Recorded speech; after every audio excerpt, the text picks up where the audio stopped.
I'd like to give a little bit of an introduction of how we got into this winterization thing. I was not originally a pool guy. I was a competitive swimmer. And I got into the pool business just a few years ago. But the percentage of pools that I've seen that are problem pools is almost 100%. Nobody invites Orenda to their good pools unless they're showing off. But realistically, when I'm in a market, or anybody in Orenda is in a market, customers are taking us to the pools that they need help with, which makes sense. But the good news is that means that I've seen a concentration of problems unlike most people in the industry. Now, most of you probably only have a handful of problem pools and hopefully less than that. I've seen thousands, and that's not an exaggeration. When I say I should say Orenda. I've seen hundreds personally, and you'd be amazed at how common the problems really are. You see a lot of the same things, a lot of common denominators, and we're going to cover them tonight. And most importantly, even though we don't know it all, I don't profess to be a chemist. I'm not. I'm not pretending to be a chemist. I'm just going to tell you the facts that we know, and then I will tell you how we interpret those and the results that have been proven in the field that have worked for us so far. It doesn't mean it's a grand slam home run for everybody on every single pool, because you just never know. There could always be some weird factor. But by and large, we're trying to avoid winterization problems. Namely, people think they have scale in the springtime, but it's not scale. Now, at the NESPA show earlier this year, pre-COVID, there were buttons being passed out by NESPA and NPC and just overall as a group trying to come to grips that, hey, what you're seeing in the spring is not actually scale. And the button said, got scale, kind of like the old Got Milk commercial. And the reason for that is everyone thinks it's scale.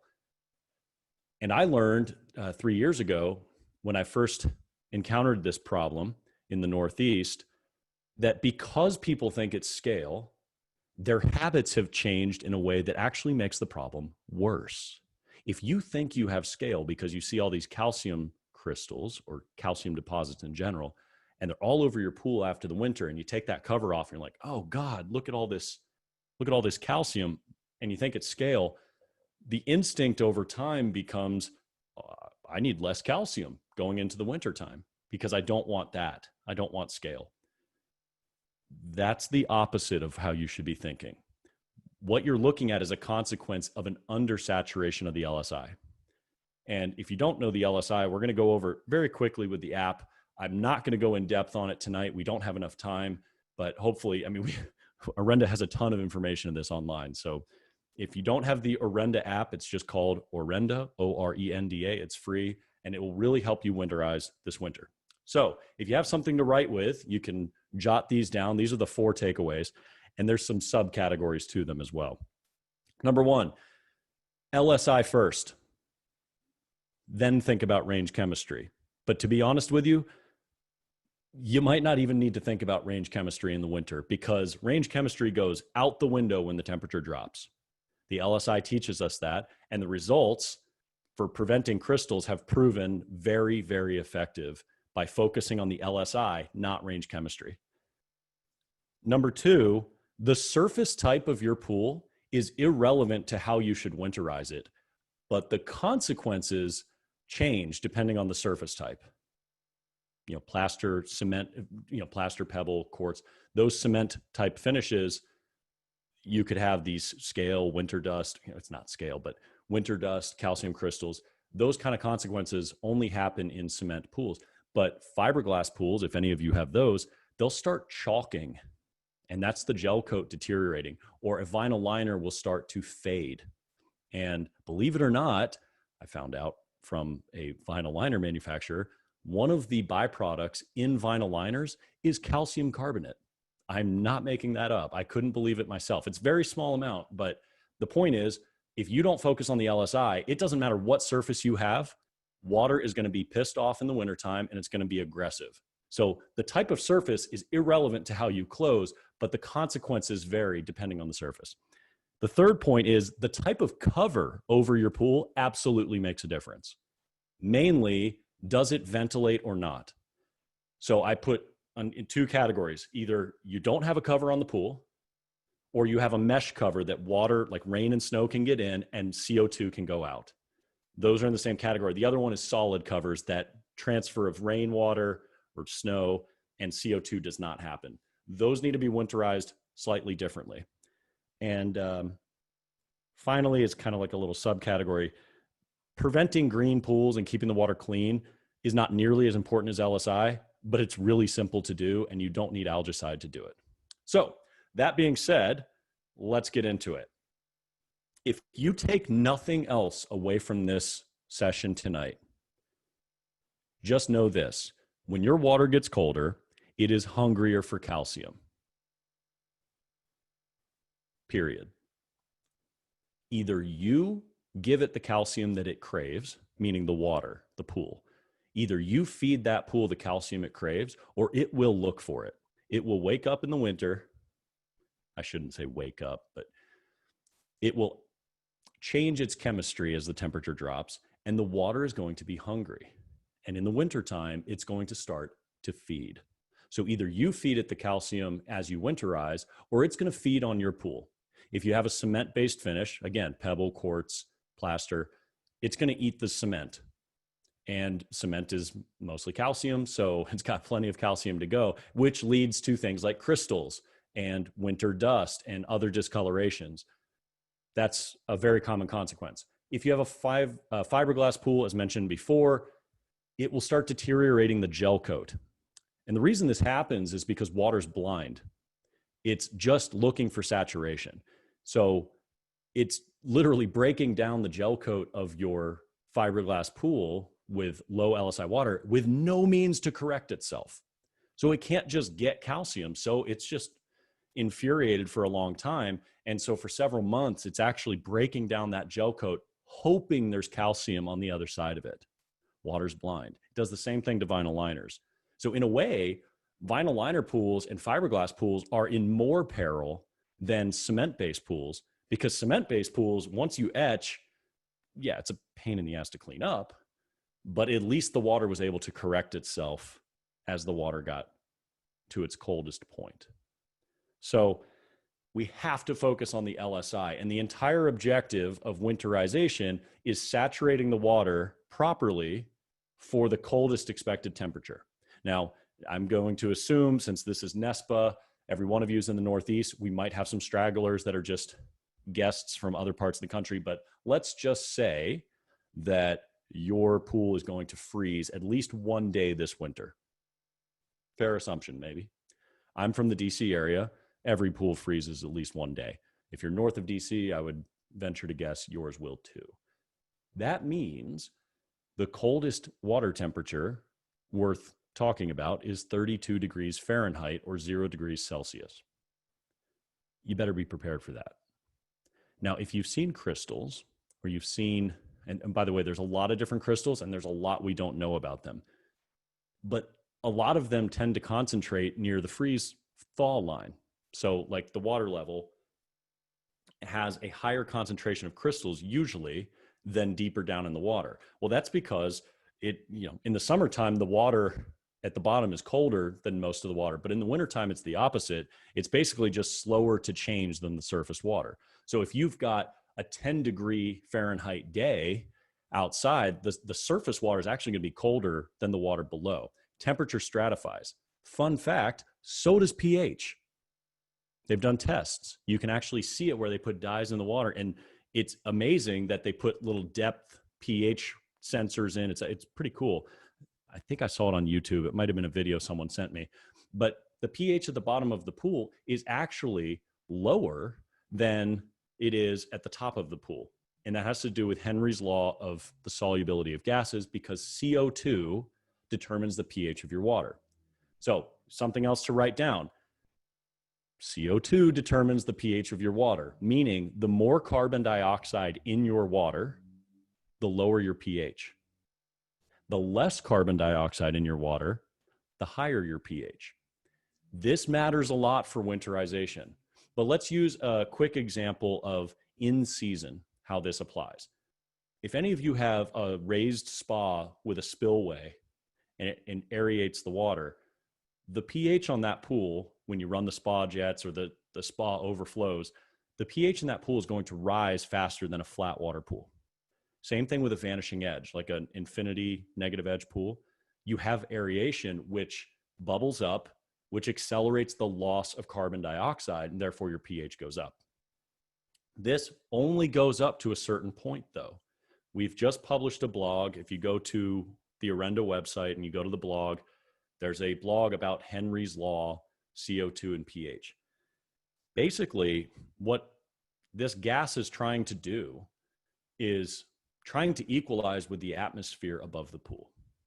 And believe it or not, despite what the climate alarmists will tell you, there's actually a very small percentage of our air that is carbon dioxide. And it may be increasing, but of the breathable air that we have in this atmosphere, depending on the source you read, it's roughly 80% nitrogen. And then about 18 or 19% oxygen. And then there's everything else, including less than 1% carbon dioxide. Who would have thought? I would have thought way more carbon dioxide, but no.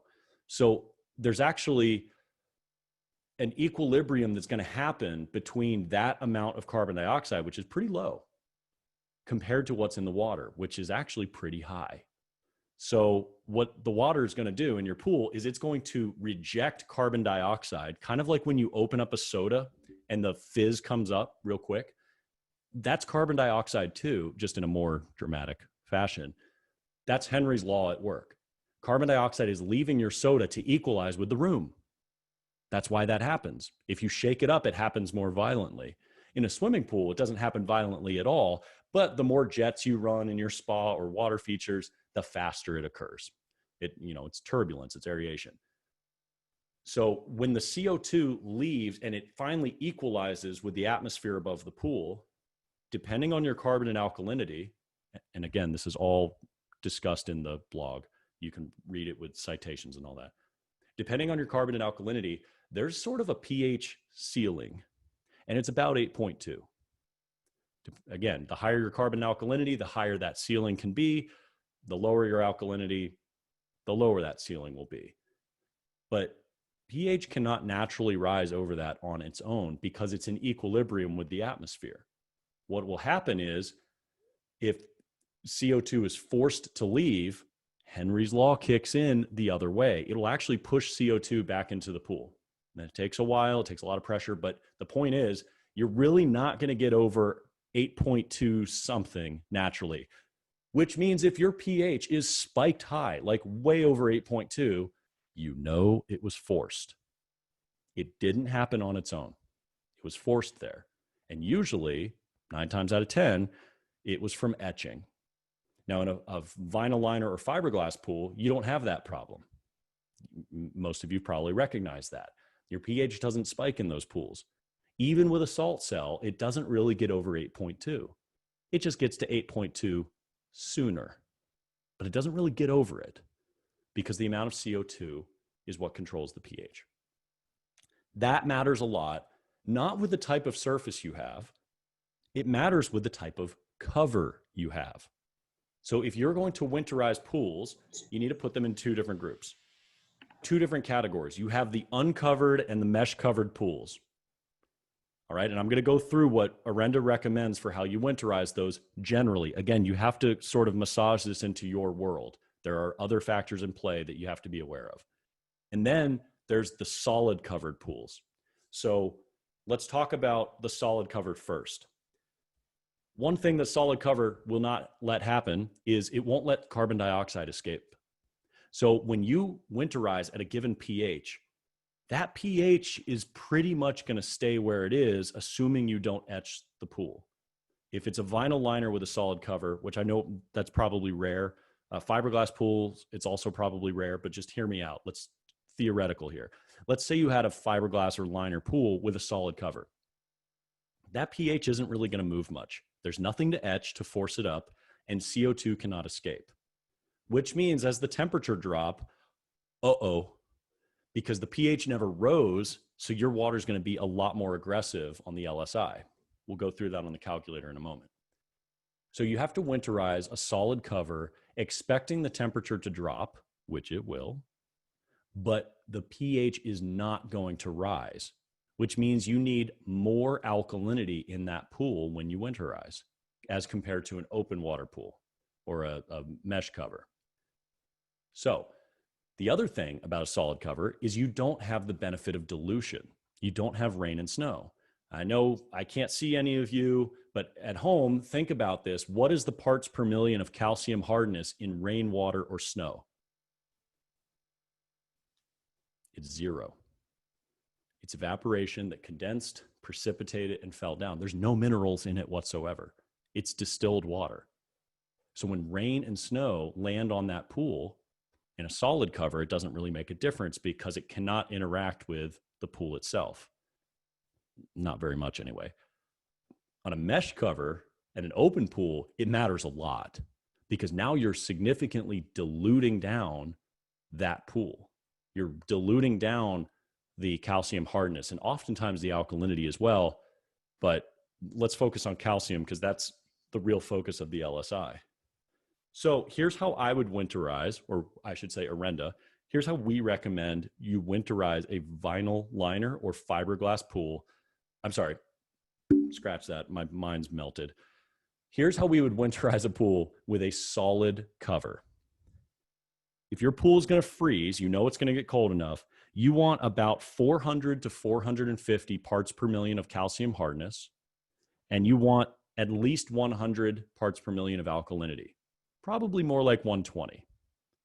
You want to try to get the pH up to a point where on the LSI calculator, you have a green LSI number, which is 0.0 to positive 0.30 at 32 degrees Fahrenheit or 0 degrees Celsius. Prepare for the coldest. Make sure that you get there using alkalinity and setting your pH to a point that it's going to stay there at the coldest temperature.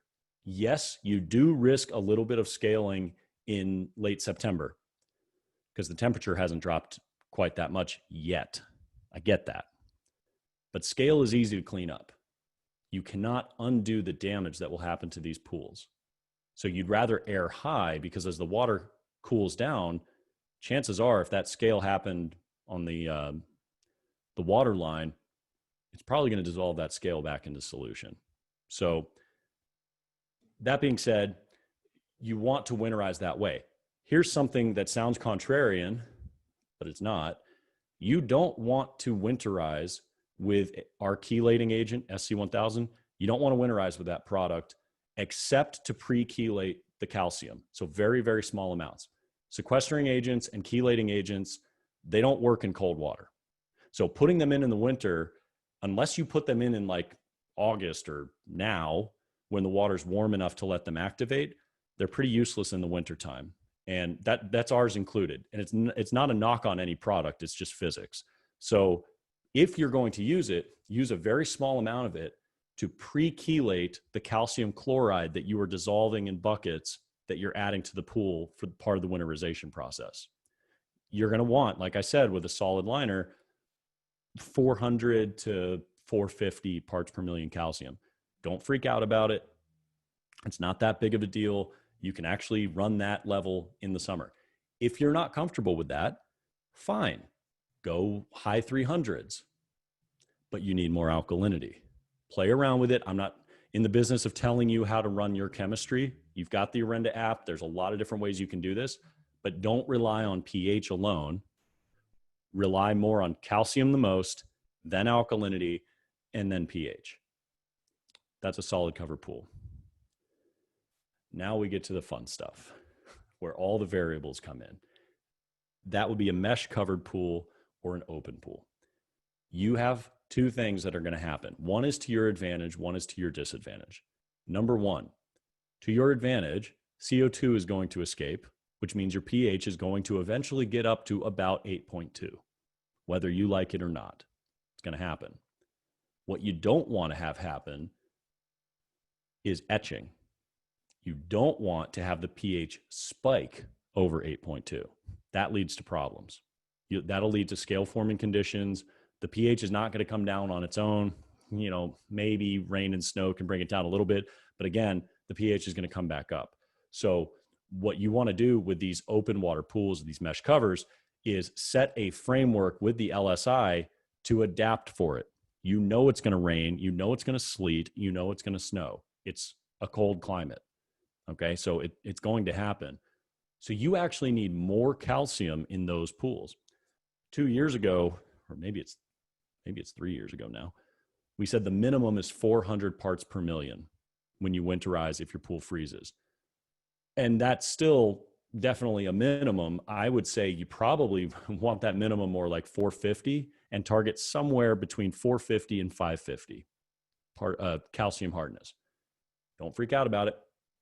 If you lower your water level below the inlets, so more than a foot of reduction, put a higher level of calcium in. If you only lower your water level 6 inches to get below the tile line, you don't need quite as much because you won't have as much dilution, at least in theory. It just depends on the circumstance of your pool. So maybe to high 400s if you only lower a little bit of water. If you lower a lot of water, like more than a foot, you probably definitely want to be in the 500s for calcium hardness because the number's going to dilute. It's going to go down when snow and rain get in that water. So don't think of it as, oh, I'm going to open up with 500 parts per million in the spring. No, you're not. No, you're not. It's okay. It will get diluted down and you'll come back in the spring and it'll be 300 something, hopefully. So keep that in mind. You need more calcium. You don't need more alkalinity necessarily. You don't need a super high alkalinity with these open pools.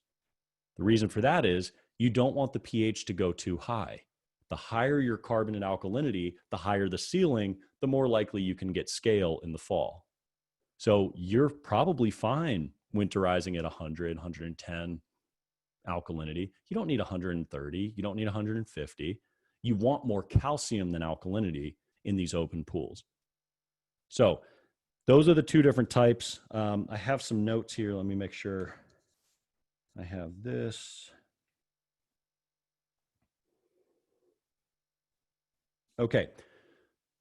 You want to let the pH rise in those pools. It is going to be to your advantage. And you'll find that you can't just winterize at 7.4 and expect it to stay at 7.4. You're not doing anything wrong when it goes up to 8.2. It's physics. The pH is going to go to 8.2. I say embrace it, but do it in a controlled way. And the Orenda app lets you do that on your own terms. So you don't have to fight your water chemistry. Closing at 7.4 is completely unnecessary. Now, let's say you show up and it's closing week and the pH is already 8.2, which is possible, especially on salt pools. You do need to lower the pH a little bit that day. You got to get it below 8 so that it's easier to dissolve calcium and get calcium into solution before you winterize. But that's really all you have to do. You don't have to go to 7.4 or, God forbid, lower than 7.4. Totally unnecessary. All you need to do is get calcium in solution. That's why I recommend pre-chelating with something like SC1000. But hey, other sequestering agents work too. It doesn't have to be our product. I'm not on here to talk about product. I'm just saying you need to get calcium in that water. Otherwise, it will come back to haunt you in the springtime. So those are my takeaways. Just a few notes about crystals, sort of an update of what we know and what we don't know. We've submitted samples to NESPA. I don't know how many samples. There were a lot of bags given away at Atlantic City. Nobody's updated me. I have no idea how many new samples have been collected. But here are some common denominators that calcium crystals have. And by the way, there's at least 4 different types that we've discovered. Here are the common denominators. Number 1, cold water. Number 2, still water. Like no circulation. It was very still. It was calm. It was quiet.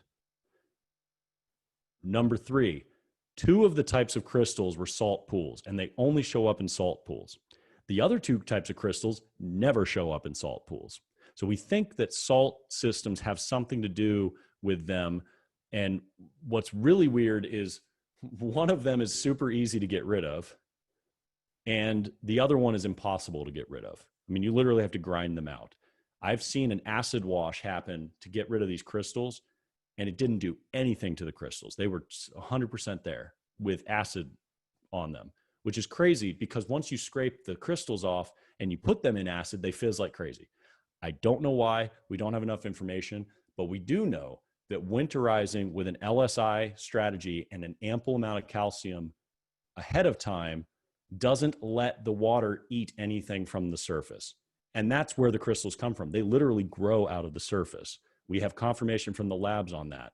So that's my message. I'd like to pull up my calculator and show you a few examples, and then I'll take questions from the audience. So Todd, if you want to chime in or anything, I don't know if you have anything to add while I'm sharing the screen, but I hope I've covered the topic decently well. I think more than decently well, and we'll wait for your screen. Okay. Let's see if I can get it to play. Todd, can you see my screen? We can. Hopefully everyone can. Yep. Okay, so I'm going to just make up a pool. I'm going to say it's 30,000 gallons. And it's not a commercial, it's a residential pool.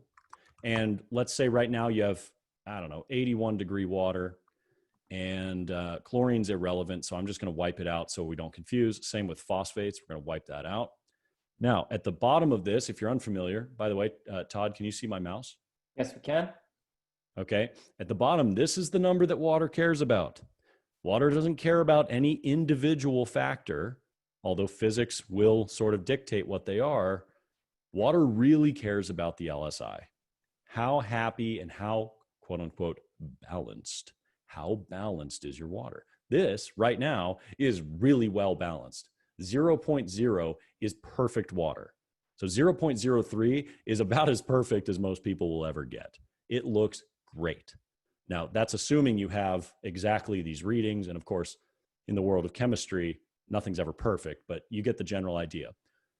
If you were to winterize this way with perfect water at 81 degrees, watch what happens as the water drops in temperature. All I'm doing is changing the temperature. Boom, at 45 degrees Fahrenheit, you're now etching. And of course, it will etch a lot more at 32 degrees. So the name of the game in winterization is to make sure that this number at 32 degrees, since you all are in the Northeast, if you're not in the Northeast, just put the lowest possible temperature you're going to have. Here's the lowest, worst case scenario. Now, get that number green. So let's do the example that I gave earlier. Let's say it's a solid covered pool. Well, we know we're going to want 400 to 450 calcium. So there's 400. Let's go up to the max, 450. Now, that doesn't seem to make a huge difference. But I also said you need more alkalinity for these pools. So let's raise this up to maybe 130, and let's let the pH go up. Now, we have to remember that the pH is not naturally going to go up, especially if it's a vinyl liner pool or a fiberglass pool with a solid cover, because CO2 cannot escape and there's nothing to etch. But most solid cover pools are on cement-based finishes. So if you screw up and the temperature drops and it goes red on the LSI, well, believe me, the pH is going to go up. But it's at the expense of your surface, and it can actually complicate things quite a bit. You'll get a condition called winter dust. You might get crystals. So here is a great place at 32 degrees. That actually might be a little too much alkalinity. 110, 120, somewhere in here. You have enough cushion on the LSI for the worst case scenario. Now, realistically, now that we have 420 calcium and 120 alkalinity, and you probably have at least some stabilizer. So let's raise that stabilizer up to 50. Now that number changed quite a bit. Now TDS is what we really need. Salt, we say salt and TDS because most people don't have a TDS member or meter, I should say, TDS meter. So at least put in your salt plus your calcium, your alkalinity, and your CYA. So in this case, we're going to go 420 plus 120, which is 540 plus 50. So at least 600 TDS. Let's say 700. Now that's assuming it's a new pool. Realistically, you're going to probably be more like 1100 or 1200. Now look at the number. You went from a nice cushion on the LSI to being right around zero. I want more of a cushion. So it does actually mean that we want our alkalinity to be a little bit higher. This is how you would winterize a solid covered pool. In the worst case scenario, you're not etching. get dosage, boom, fractions of an ounce. This is what you need to close that pool. And since you have a solid cover, and you need to raise that pH a little bit, not on the same day that you add the calcium, because otherwise you're going to cloud up the whole pool. It's going to be a mess. So you probably want to do this multiple visits if at all possible. But I know that a lot of companies on here have a lot of clients that they don't service. They just winterize. And it's a one visit thing. I get it. Don't worry about the pH necessarily on that. Try to bubble it or aerate it while you're there. Try to raise the pH maybe in some other ways. You can use other chemicals to do it. Like, for example, SC1000 will raise the pH of the pool because it's a high pH product. Doesn't take a lot to do that. You're already pre-chelating calcium, which will help you do this. There are multiple ways to skin this cat, but you definitely need the calcium, without a doubt. If you can instruct your homeowner to add other things, that's great, but how many of us really trust homeowners to follow instructions directly? And that's not a knock on homeowners. They pay you to be the expert. So I get it. So that was a solid cover pool. Now let's do an open covered pool, like a mesh cover or no cover. Well, as I said before, we don't need as much alkalinity. So I'm going to bring this back down to 100, but I'm going to raise my calcium up to like 520. And my pH, I know, is going to go to 8.2. And I realized, wow, 520 is actually more than I need based on this. But if I'm going to 520, my TDS would be actually a little bit higher. So there's other factors to consider. If this were a salt pool, I'm just making this up. If this were a salt pool plus 520, let's say you're probably around 4,000 TDS. Now it starts making a lot of sense. So the point is you have to adjust. If you have a salt pool, you need more calcium because the TDS is going to bring your LSI down. If you don't have a salt pool, and I go back to, somewhere like this, I don't need as much calcium. Sorry. Maybe 480 is more appropriate and a little bit less alkalinity. So there's a lot of different ways you can do this. It's completely up to you how you do it. I'm just recommending you anchor this strategy with calcium and then alkalinity as a secondary. Expect that in these pools, you will have a pH that'll rise to 8.2. The problems occur when the pH spikes over 8.2. So be very careful that you raise that pH naturally on your terms, not by pissing off the water and etching it. That would cause a spike in the pH. So with that said, I'm going to stop sharing my screen and I'm going to go to the Q&A section. And I have a question here from Sean Bishop. What over the winter might cause a very high pH at the opening? Brown water pH about 9.0, mesh cover. That's a great question, Sean Bishop. And the answer to that is etching. You had to have some way to get the pH over 8.2 or whatever your ceiling is based on your carbon and alkalinity. Vast majority of times, that means the water ate calcium out of the walls. And the most soluble form is calcium hydroxide.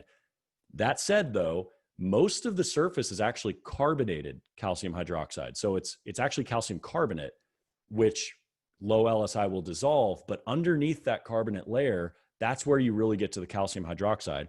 And let's see if I have it here. I do. According to, if you look at page in the National Plaster Council Technical Manual, I think it's page 24.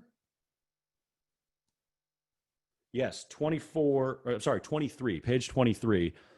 It explains the aggressive chemical attack. It explains carbonation on page 24, aggressive water deterioration, leaching deterioration. It basically explains what's happening, and that's why your pH went up. If you look at a pool, I'm going to actually pull up some pictures here, and I'm going to share them for everybody. If you look at a pool that was winterized improperly, meaning not enough calcium, not focused on the LSI,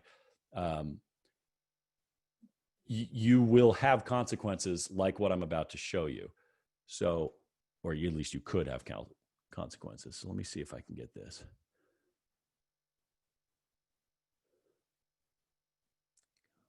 One moment, please. Okay. So I'm going to share my screen. All right. This is calcium dust winter dust specifically. And this was a pool with a solid cover, as you can see. And we opened this pool up. I guess this was late April, early May. And it was a midnight blue, dark pebble type finish. I don't know what brand. I didn't ask. I was with a service company at the time. But it was ghost gray and there was dust everywhere. And when I looked up close, I noticed a few things about this. This is the loose dust over here. And by the way, Todd, can you unmute? I hope you could see this. I don't know if everyone can see. Yeah, looks like we can see. Yeah, it's pretty great. Okay, good. So notice the white rings around everything. Well, those are called the interfacial transition zones, ITZs.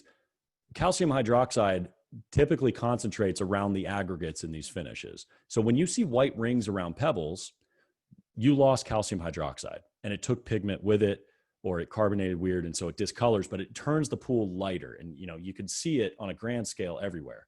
I just zoomed in on it here. That happens.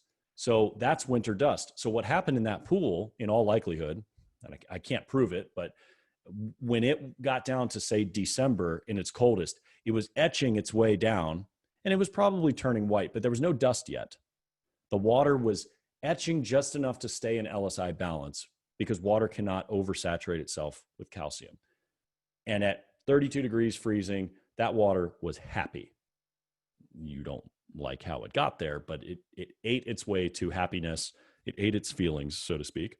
And it was cool. It was chilling. Everything was good at 32 degrees. But then March came and the temperature started rising.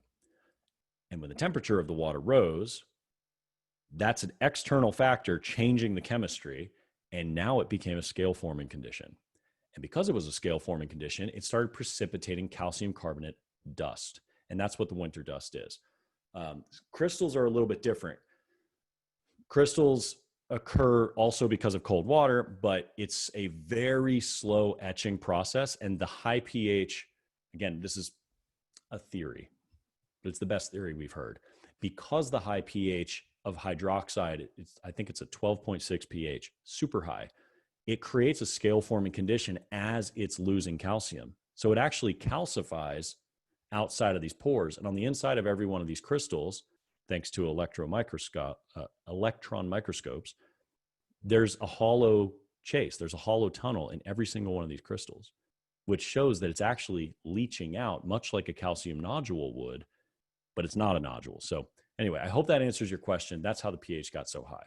So to the next question, Sean Myers, there's a common belief that water goes dormant when it's under a certain temperature, I believe 65. What do you say about that? Well, it's not that water goes dormant. It's most chemistry goes dormant. It slows down dramatically. So dormant is kind of a loose term. So there's some things that will not activate. Chemical reactions just won't happen. So if your water's cold enough, for instance, reagents in a Taylor kit won't work below a certain temperature, 55 degrees or whatever it is, they won't work.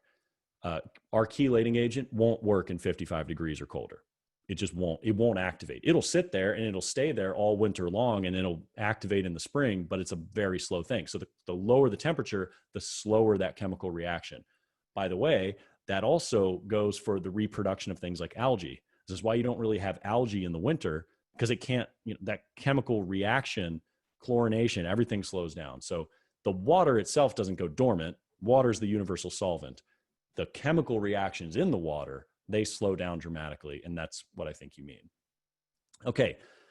Adam Skelly, do you recommend that the pool be checked during the time it is closed, solid or open cover? What is the recommendation for changing water chemistry without the system running? Great question.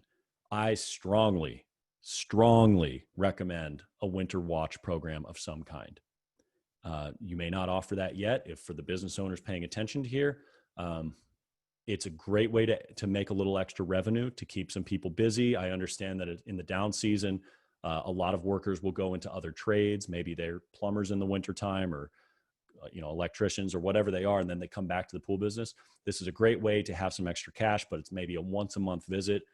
Awesome thing, because you actually get a pulse on where you are.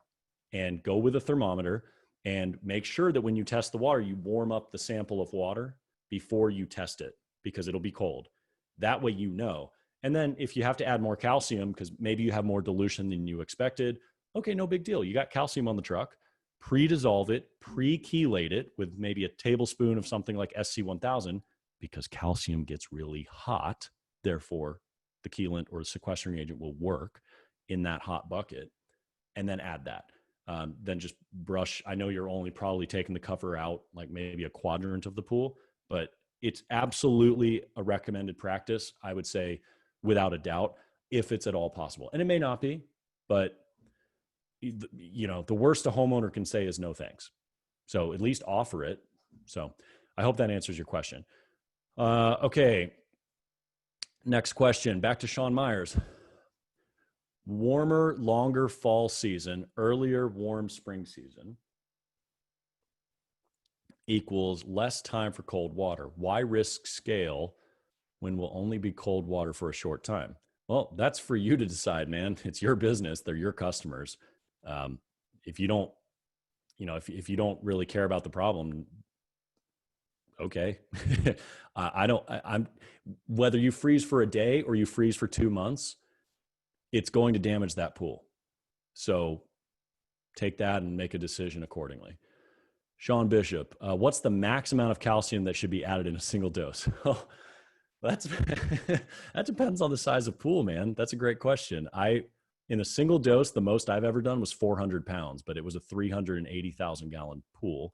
In a backyard pool, I've seen several hundred pounds put in.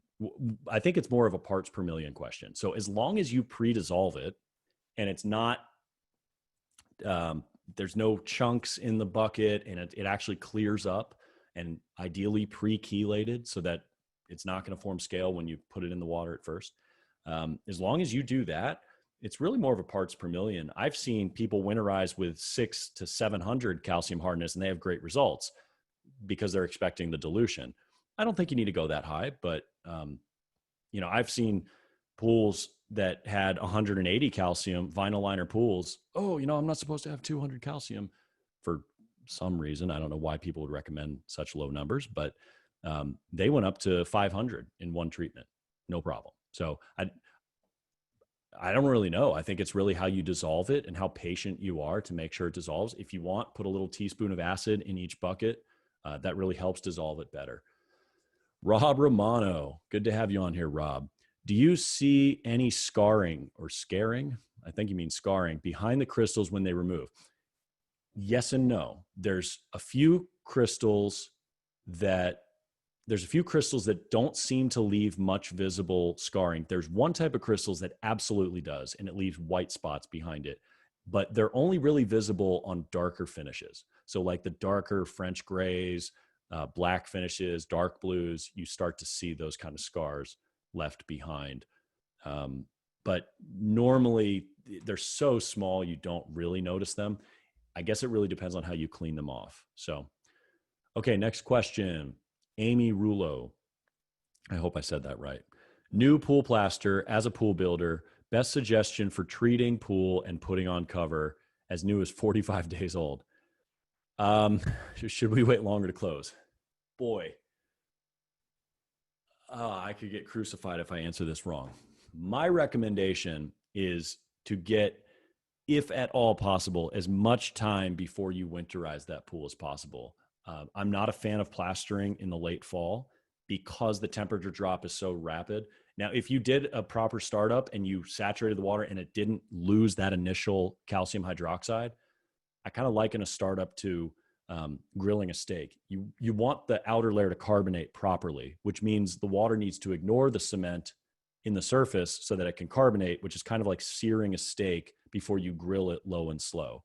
Carbonation happens from the water side. It happens from the outside in, whereas moisture migrates out. So you want to make sure that that outer layer is sealed and carbonated properly, because if you don't, you'll get things like plaster dust, discoloration, spiking pH every day. And it sort of like sucks the juice out of the steak. Hot starts are the worst for this, because hot starts, by dumping a bunch of acid in, yes, it makes the pool look banging. It looks great. at first, but it also took a lot of valuable hydroxide out that cannot be put back in. So you said, oh, your question's gone. I can't read it again. You said something about 45 days. I would try to go a little bit longer before winterizing, but it's never too early, in my opinion, to raise your calcium up. So you don't necessarily go to 500 today, but you could. You absolutely could go to 500 today on September 9th. Just don't raise your alkalinity. Play around with the calculator, follow the dosing instructions, and pre-chelate that calcium. Absolutely pre-chelate that calcium. Okay, now I'm going to go to the chat window. I think we have a few other questions. I think, Eric, you've answered all of them. We just had one or two that came in over that. They got duplicated in both channels. Okay, all right.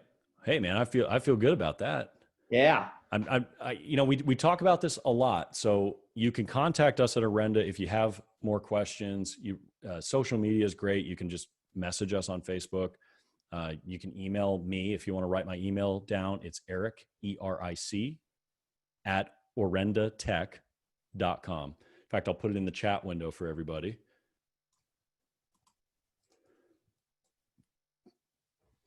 We did have one more question just come in. Okay. Rob Romano, why does the winter crystal effect occur more often now, in parens, the last 5 years than in previous years?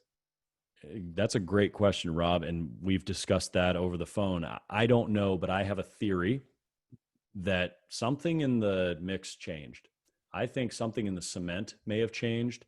Back in the day, I've been told, long before I was in the industry, apparently they put asbestos in the cement, which I didn't know, but that stuff was bomb proof pretty much.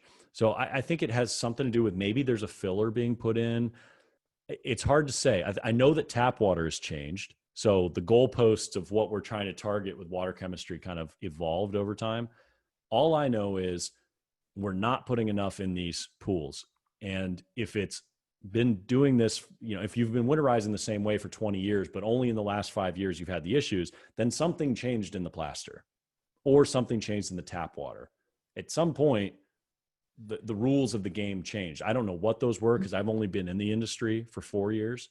And I feel honored and humbled that we were one of the first to recognize this isn't scale and sort of shout that from the rooftops, because everyone was treating it like scale. And when we realized what it was just a holy crap moment. We have to broadcast this, that guys, you need more calcium. You don't need less. Don't think of this as scale, because having less calcium in the wintertime is kind of like trying to put out a fire with rubbing alcohol, because rubbing alcohol looks like water, but it's not. It actually makes the fire burn hotter. So, all right, I see something in the chat here. That's a great question, Rob. Yeah. Let's see. I joined late, so maybe this was discussed. What's being talked about? Keeping water balance the first time here in the Northeast. Keeping water balance. If I close a pool tomorrow and the temp is 78 and I balance it based on 32, yeah, it takes 2 months to get there. Don't I risk damage? Great question. You don't risk damage. You do risk scale. Scale isn't damage. Scale is too much sugar in your drink. Just replace the word sugar with calcium carbonate. It doesn't hurt anything except our feelings. So you can always clean up scale because it just lands on things. You do risk that if you didn't chelate the calcium that you added. If you do chelate it, your risk of scale goes way down. The key is letting the pH naturally get up to 8.2 instead of undercutting it, which will spike the pH. And then, yeah, you're going to get a lot of scale because the pH is way too high. Calcium falls out and you have a real mess. A little bit of scale here and there isn't going to hurt anything. So you don't risk damage. I hope that answers your question. You could wait until it gets later. So again, back to the earlier question, I'm a huge fan of winter watch programs or easing into winter the same way I am easing out of winter. If you have the ability to get there in late February and start making adjustments before you take the cover off, I am all for it. It's a great thing to do. One thing that we didn't touch on is how to keep your water clean, because you have sanitization and then you have balance. And we focused this entire session on balance, meaning the LSI and how to avoid issues like that. Keeping the water clean is as easy as keeping the nutrients down. And all we do is we winterize with enzymes and a phosphate remover. And then we try to clean the filter out. Ideally, you can't do this if you just winterize a pool, but if you service that pool, you can do the phosphate remover a little bit like a week before you close and vacuum that out. But you don't have to avoid crystals. It's just a way to keep the water cleaner. So Amy says, will this be rebroadcasted? You have to ask NESPA. I have no idea, but I will give NESPA some kudos. They've been supportive of this message, and they've let us come out and sort of shout it from the rooftop. So I'm grateful for that. And they've been collecting some samples. But again, I don't know how many samples have been collected. I know we at Orenda have personally tested 4 or 5 samples, but I'm hoping we get a lot of samples and we really get a handle of what these crystals are. And maybe we can go back and answer Rob's question of why is this only happening in the last 5 years? So anything else? No, I do think that's it. In terms of the rebroadcast question, we are on Facebook right now, so that video will be there within moments of this, us hitting end on tonight's festivities. We did get one more question. They're keeping coming, Eric. Do you recommend a borate treatment? It depends on where you are. It's a good question. That seems to be a popular topic now. Borates resist the rise in pH, whereas alkalinity is more of a resistance in lowering pH. Borates tend to slow the rise of pH. If you have the LSI balance, borates are actually probably to your disadvantage in the Northeast for winterization. If you're going to do them in the spring, because you actually want your pH to go up, especially in a solid covered pool, because it doesn't have CO2 transfer. So keep that in mind. If you're going to do it, I would do it in the spring. It's not to your advantage in the winter, but I'm not the borate expert. I do not know enough to give a full opinion on that. I just know enough about winterization that you want the pH up around 8 to 8.2. The expert on that, if you want more borate information, is Robert Lowry. He's the guy who writes all the textbooks, which if you don't have these are great books. They're awesome. And you can get those online. You can buy them from his website. He's the borate guru. So I strongly recommend you. I defer to him, so to speak. So hope that helps. Eric, we managed to fill 58 minutes of the hour. I think that's a good, healthy conversation, and just a lot of thanks from both chapters for you taking some time out with us tonight. Oh, the pleasure's all mine. Thank you for having me. I love doing this. And I last time I went up to NESPA, it was Mid Jersey or something like that, in a restaurant. A lot of you probably have been there, and the ceilings are like 6 feet tall, and I'm taller than that. So I kept hitting my head. But other than that, this is great. I'm in the comfort of my own home. Yeah, so. There you go. But like I said, if you have questions, feel free to contact us. We answer winterization questions all the time.